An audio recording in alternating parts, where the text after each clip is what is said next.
Mucho más calma. En este caso, tiempos movidos, cuando no, en la República del Perú, lo que llegó, y hablábamos recién, en forma de rumores de suspensión con los partidos de Sporting Cristal y Alianza Lima que iban y finalmente se empezaron a jugar en el día de ayer y en el marco de la Copa Libertadores. Tiene un trasfondo que va desde el bloqueo de rutas y saqueos hasta precisamente el decreto del estado de emergencia por parte del presidente Pedro Castillo.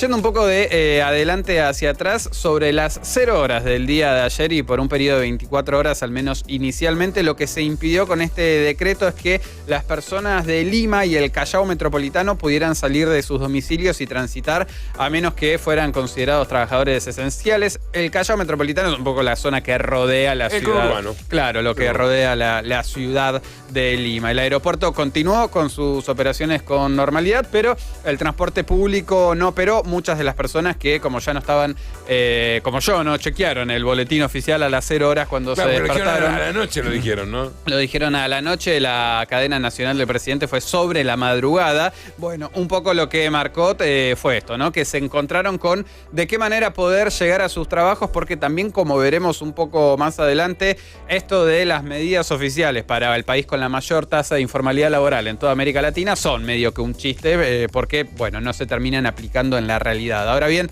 primera pregunta, ¿por qué Castillo decidió desaprovechar los 5 minutos de calma que tuvo desde que llegó a ser presidente del Perú y decretar este estado de emergencia? Esto tiene que ver un poco con el detonante, pero con algunas cuestiones que hay detrás. En primer lugar, hablábamos un poco del impacto de la pandemia en América Latina en general, en particular en Perú, que fue devastador. No solamente porque es el país con la mayor cantidad de muertos por cada 100.000 habitantes en todo el planeta. O sea, la verdad que ha sido un impacto muy, pero muy duro en ese sentido, sino además por un efecto económico muy fuerte.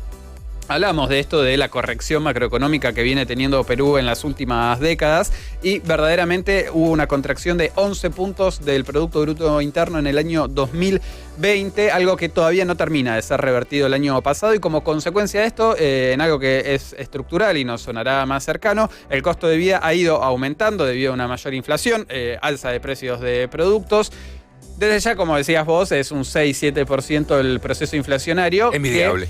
Claro, pero para la corrección macroeconómica peruana tiene una distorsión y, como lo veíamos también en el caso de los Estados Unidos, un impacto muy pero muy grande en el estado de ánimo de las personas porque no es algo a lo cual estén habituados, por lo menos en las últimas décadas. Siempre golpea en la parte baja, porque un 6% anual, si tenés plata no te preocupa tanto, pero un 6% anual cuando no tenés guita, que se te vaya corriendo siempre el precio es complicado. Ese es uno de los puntos claves. En este contexto, y ahora vamos a ver algo que dijo un ministro al respecto, que es bastante también ilustrativo de cuál es el ánimo político en este sentido. En este contexto es que el gobierno de Castillo llegó también al Palacio de Gobierno ofreciendo desde sus primeros días de gestión y su campaña créditos baratos para la agricultura familiar, medidas para los transportistas que pedían, entre otras cosas, la revisión de los contratos porque tienen tarifas muy caras para lo que es la estructura del Perú en líneas generales. La verdad que quien haya conocido Perú y haya tenido que movilizarse por auto o camioneta sabe que es una experiencia bastante fea. Ninguno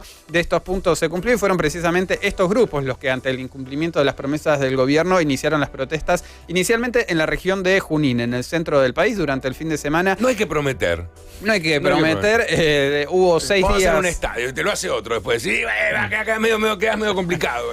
6 días de bloqueo de las rutas de la zona. La policía, como también estamos viendo, reprimió con bastante dureza. Algo impensado para el gobierno de quien surgió justamente una movilización sindical al frente del gremio de los docentes, que es el gremio más fuerte en el Perú. Se estima que de momento murieron un total de 5 personas en los enfrentamientos, lo cual llevó a que... ¿El gremio de los docentes es lo más fuerte que tiene Perú? Sí, con la mayor cantidad de... El país que tiene la mayor, la mayor diferencia. Sí, y uno de los porcentajes de inversión de producto más bajos de América Latina.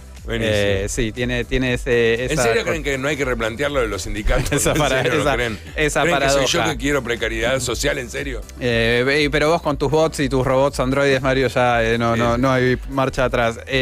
Lo que se buscó a partir de esto fueron algunas ofertas intermedias, por sobre todas las cosas porque, como suele ocurrir, cuando las protestas empiezan a ganar alcance nacional y llegan a la capital, bueno, también la atención mediática empieza a ser cada vez mayor. El Ejecutivo se comprometió a reducir en un 90% los impuestos al consumo, llevar al Congreso la eliminación temporal del impuesto sobre la venta de alimentos básicos, como por ejemplo el arroz. Pero todo esto básicamente con un plan que no tiene una estructura detrás, que no se compromete con las promesas de campaña y que por sobre todas las cosas tiene en la propuesta base que hace Castillo, que es aumentar el salario mínimo en un 10,2%, de vuelta las dificultades estructurales que tiene el Perú, de que más del 70% de la economía es parte del sector informal. Entonces, cuando vos haces un aumento de salario mínimo, lo estás haciendo solamente para el porcentaje que integra la economía formal, lo cual también es ridículo porque no tiene un alcance y tampoco va a tener una corrección en las distorsiones macroeconómicas que está transitando la sociedad peruana.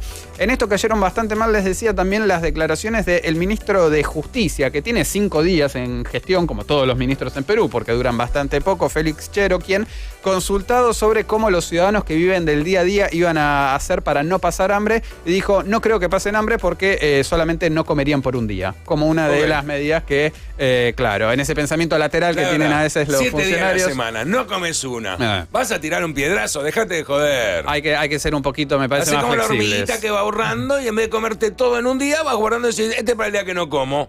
Hay que ser un poco más pragmáticos. No como la cigarra. Además de esto, bueno, lo que terminó... Es decir, la cigarra era la mala y la hormiga... No te tengo ese...